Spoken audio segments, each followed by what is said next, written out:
Lubog. Maraming pagkakataon sa buhay nating ito na tayo'y lumulubog at di na makaahon.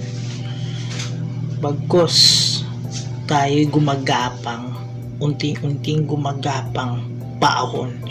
Ngunit sa pag-ahon natin, tayo pa rin lumulubog. Ngunit na kahit anong paglubog, tayo'y lumilitaw. Alalahanin natin sa buhay natin na kahit gaano kahirap ang buhay, patuloy pa rin lumaban.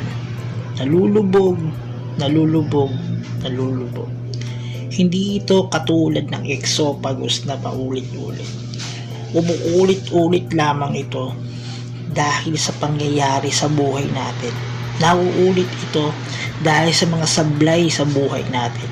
Nauulit ito dahil sa mga desisyon pa ulit-ulit nating ginagawa. Kaya nga, kung tayo'y lulubog, lagi tayong aahon.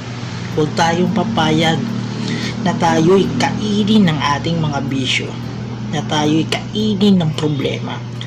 Ang problema ay para lamang bagyo na dadaan sa ating mga utak. Bagyo na dapat natin panlabanan. Ang bagyo ay natatapos din. Sa bawat bagyo ay may bagharing darating. Ang baghari na yon ang siyang magsasabi sa iyo na tapos na ang bagyo. Natapos mo na ang laban ng iyong buhay. Kaya sa mga nalulubog, patuloy tayong umahon, lumaban, at huwag na huwag susuko. Nasa sayo kung ikaw, kung ilulubog mo na lang ang sarili mo.